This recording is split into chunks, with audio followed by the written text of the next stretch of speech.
সবাই জানেন। এবং 25শে মার্চ আসলে বাঙালি জাতির জীবনে সবসময় আসলে একটা বেদনা বিধুর দিন, রাত। আজকে যে ঘটনাটা ঘটেছে 2026 সালের 25শে মার্চে, আপনারা সবাই জানেন যে আজকে সন্ধ্যা নাগাদ যেই বাসটি যেটা ঢাকার উদ্দেশ্যে ছেড়ে আসছিল রাজবাড়ী হয়ে, সেই বাস অপর ফেরির মানে পল্টনে যখন ওয়েট করছিল, ধাক্কায় শেষ পর্যন্ত পদ্মা নদীতে ডুবে যায়। সেই ভিডিওটা ভাইরাল হয়েছে, নিশ্চয়ই আপনারা এখানটায় দেখছেন। এবং সেই বাসে থাকা যাত্রীরা যারা ভেতরটায় ছিলেন, তারা ন্যূনতম সময়টা পান নাই সেই বাস থেকে বের হয়ে নিজেদেরকে রক্ষা করার জন্য। 7টে বাঁচার চেষ্টা করেছেন, বেঁচেছেন 7 থেকে 8 জন। বাকি প্রায় 35 জনের মতো যারা রয়েছেন, যারা ওই বাস থেকে শেষ পর্যন্ত জীবনের শেষ মুহূর্তটাতেও আপ্রাণ চেষ্টা করে নামতে পারেন নাই, নিজেদের বাঁচাতে পারেন নাই, সেই তাদের ডুবুরি দিয়ে পদ্মা নদীর, খরস্রোতা পদ্মা নদীর বৈরী আবহাওয়াময় এই দিনে বের করা যাচ্ছে না। প্রত্যেকেই মারা গেছেন। স্বজনদের অপেক্ষা যে আসলে তার প্রিয় স্বজনের অন্তত যখন ওই ডেড বডিগুলো বের করা হবে, নামটা সেখানটায় না থাকে। অলৌকিকভাবে তারা নিখোঁজ থাকলেও যেন মৃতের নামের সাথে প্রিয় মানুষটার নাম এঁটে না যায়।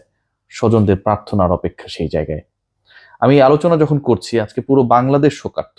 বাংলাদেশের প্রত্যেকটা মানুষ এই মুহূর্তে প্রচন্ডভাবে মর্মাহত। স্বাভাবিক মৃত্যুর গ্যারান্টি অন্তত আমরা আমাদের দেশে চেয়েও পাই না। যখন ঈদ উৎসব শুরু হলো, দেশে ফেরার ওই যে স্বপ্ন যাবে বাড়ি আমার যে স্লোগান, যেই গান, যে জাতীয় সঙ্গীত গিয়ে যখন সবাই তার ওই নারীর টানে গ্রামের বাড়িতে ফেরার চেষ্টা করছে, তখন আমরা দেখলাম যে 2 লঞ্চের হুড়োহুড়িতে পিষ্ট হয়ে মানুষ মারা গেল। আর এবার ফেরার পথে পুরো একটা বাসই হারিয়ে গেল। এমনভাবে হারিয়ে গেল যে এই পৃথিবীতে এই বাসটার অস্তিত্ব আসলে যেন কখনো ছিলই না। এই মানুষগুলো যেন পৃথিবীতে কখনো ছিলই না। নিমেষের মধ্যে, মাত্র কয়েক সেকেন্ডের মধ্যে একটা আস্ত বাস, যে বাসের যাত্রী সংখ্যা বলা হচ্ছে 50। আমি এক্সটেনশন করছি আলোচনাটায়, এখানটায় অনেকগুলো গুরুত্বপূর্ণ পয়েন্ট আপনার সাথে শেয়ার করব কি অবস্থায় রয়েছে। কেউই নেই। আজকে এই কষ্টের জায়গাটা কোথায় জানেন? যেহেতু আমরা স্পোর্টস নিয়ে কাজ করি, আপনারা সবাই জানেন, ক্রিকেট নিয়ে কাজ করি। এই মুহূর্তে আমি যখন এই কন্টেন্টটা করছি, স্পোর্টসের বাংলাদেশের সবচেয়ে গুরুত্বপূর্ণ জনপ্রিয় অর্গানাইজেশন বাংলাদেশ ক্রিকেট বোর্ড, আমরা জানি যে আমরা সবাই এটা নিয়ে পোস্ট করছি, সবাই নিয়ে এটা নিয়ে দুঃখ প্রকাশ করছি, আমরা সবাই শুভকামনা জানাচ্ছি যেন বেঁচে ফেরে অলৌকিকভাবে হলেও যত সংখ্যক মানুষের জন্য পসিবল। বাংলাদেশ ক্রিকেট বোর্ডের যে ফেসবুক পেজটা রয়েছে, দেখুন এখন বাজে হচ্ছে বাংলাদেশের সময়, আমি যখন এই আলোচনাটা করছি 10টা 55, এখানটায় সর্বশেষ যে পোস্ট করা হয়েছে এখন থেকে 6 মিনিট আগে, দেখতে পাচ্ছেন নিশ্চয়ই, রেড ভার্সেস গ্রিন, মানে যে খেলাটা হবে 26 তারিখে, যে খেলা হবে লাল এবং সাদা দলের, লাল এবং সবুজ দলের মধ্যে, সেটা নিয়ে তার আগের পোস্ট সেটাও দেখছেন 5 দিন আগে। যে মানুষগুলো মারা গেল, যে মানুষগুলো আসলে এই পৃথিবীকে অদ্ভুতভাবে অনিচ্ছা সত্ত্বে না জানিয়ে, মানে কি বলবো, অল অফ সাডেন বললেও আসলে কম হয়ে যায়, এভাবে চলে গেল, যাদের জন্য পুরো বাংলাদেশের মানুষ শোকার্ত, যে মানুষগুলো বাংলাদেশের বাইরে বসবাস করে তারা শোকার্ত। তাদের নিয়ে পুরো বাংলাদেশের মানুষের সোশ্যাল প্ল্যাটফর্মে যতটুকু স্পেস রয়েছে, সবাই তার শোক জানালো। বাংলাদেশ ক্রিকেট বোর্ড, যার ফলোয়ার হচ্ছে, যে এই পেজটার ফলোয়ার অথবা বাংলাদেশ ক্রিকেট বোর্ডের অ্যাক্টিভ ফলোয়ার যদি আমরা বলি সোশ্যাল মিডিয়া, এখানটায় 16 মিলিয়ন, 1,60,00,000, তাদের সেই সময়টুকু বা সেই ভাবনাটুকু হয় নাই। একইভাবে যদি বাংলাদেশ ফুটবল ফেডারেশনের কথা আলোচনা করি, দুঃখজনক হলেও সত্য এগুলো, আমি আলোচনায় যাব। সেই বাংলাদেশ ফুটবল ফেডারেশনের সবশেষ যে পোস্ট, সেখানটাও 41 মিনিট আগে ট্রেনিং করছে হামজা চৌধুরীরা।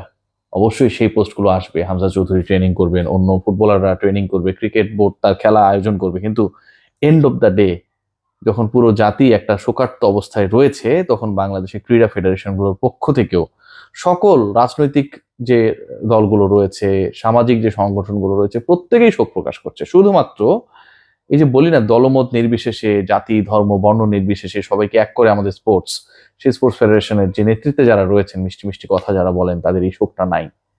তারা এই শোকটাকে আমি জানি না কিভাবে বইছেন, কিভাবে সহ্য করছেন। 6 যাত্রী নিয়ে আসলে কুমারখালী থেকে এই বাসটি যাত্রা শুরু করেছিল, আপনারা সবাই জানেন। এবং দৌলতদিয়া আপনারা সবাই জানেন, ওই পল্টনে যখন আরেকটা ফেরি এসে, ছোট ফেরি ধাক্কা দেয়, তারপর সেটি নিয়োজিত হয়ে যায় পদ্মায়, এবং পরবর্তীতে আরো প্রায় 36 জন এখানটায় ওঠে, হেল্পার, কন্ট্রাক্টর, এবং ড্রাইভার মিলিয়ে আশঙ্কা করা হচ্ছে, এবং পথিমধ্যে আরো যতজন উঠেছে প্রায় 50 জনের মতো যাত্রী এখানটায় ছিল। দুঃখজনক হলো সত্যি সেটা হচ্ছে বাসটি এই মুহূর্তে পদ্মা নদীর, আমি যে তথ্যটা এখানটায় আপনাদেরকে দেখাতে পারছি বা আমি যেটা জেনেছি সেটা হচ্ছে প্রায় 80 ফুট নিচে চলে গেছে। এবং ওই 80 ফুট নিচে যেখানটা চলে গেছে ডুবুরি নামানো হয়েছে, যেহেতু 80 ফুট নিচে মানে হচ্ছে পানির আপনি যত নিচে যাবেন তত চাপ বেড়ে যাবে, চারপাশ থেকে পানিতে কিন্তু একটা চাপ রয়েছে, তাই না? উপরে নিচে ডানে বামে ওই চাপটা এত বেশি, এত প্রবল যে যেই বাসটা ডুবে গেছে এবং যেটা অবস্থান করছে খরস্রোতা পদ্মার 80 ফিট নিচে, সেখানকার দরজা খোলা যাচ্ছে না, জানালা ভাঙা যাচ্ছে না, মানে কোনোটাই করা যাচ্ছে না। কাজটা কতটা কঠিন যে আপনাকে প্রথমত দরজা খুলতে হবে অথবা জানালা খুলতে হবে অথবা ভাঙতে হবে। শুধু এটুকুই না, this is not the end. এর বাইরে যে কাজটা করতে হবে সেটা হচ্ছে যে মানুষগুলো সেখানটায়, দুঃখজনক হলো সত্য, যে মারা গেছে তাদের মৃতদেহগুলোকে বের করতে হবে।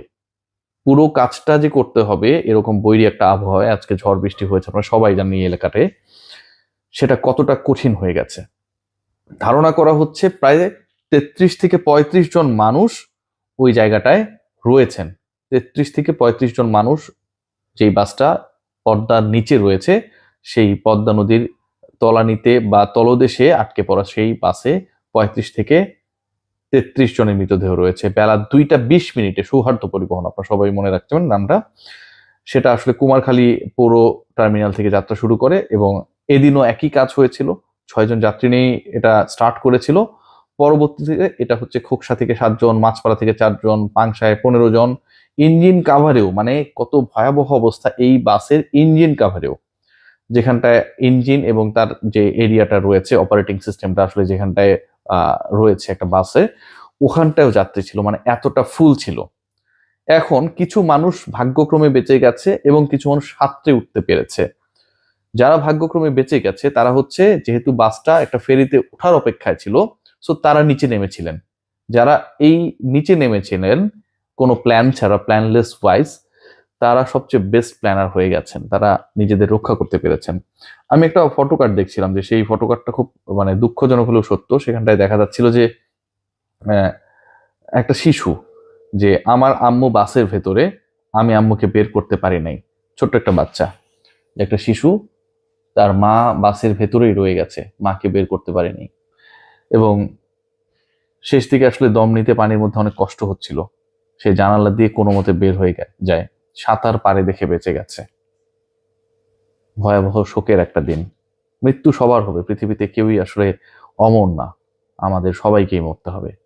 কিন্তু এভাবে মৃত্যু, 2 লঞ্চের পিষ্ট হয়ে মৃত্যু, হুট করে একটা বাস পদ্মার গর্ভে বিলীন হয়ে যাওয়ার মৃত্যু, এই মৃত্যুগুলো আসলে কোনোভাবে কাঙ্ক্ষিত না। সেই মৃত্যুগুলো যেন বাংলাদেশের মানুষের জন্য সবচেয়ে বেশি এক্সপেক্টেড। আর Bangladesh cricket board, football federation যেহেতু স্পোর্টস নিয়ে কাজ করে, দায়বদ্ধতার জায়গা আমাদেরও রয়েছে। তারা যে ক্যালাজগিরি করে, এখনো কিছু মানুষ আমাকে গালিগালাজ করবে এগুলো সমালোচনা করার জন্য, এগুলো আরো বেশি আনএক্সপেক্টেড। ক্রিকেট বোর্ডের একজনের কি মনে হলো না যে তাদের 16 মিলিয়নের সেই পেজটাতে এতগুলো মানুষ মারা গেল এভাবে, সবাই সব জায়গায় সেটা পোস্ট করছে, দুঃখ প্রকাশ করছে, শোকার্ত হচ্ছে, অন্তত একটা শোক বার্তা পোস্ট করার। বাংলাদেশ ক্রিকেট বোর্ড আসলে অনেক বেশি ব্যস্ত। সবাই ভালো থাকবেন।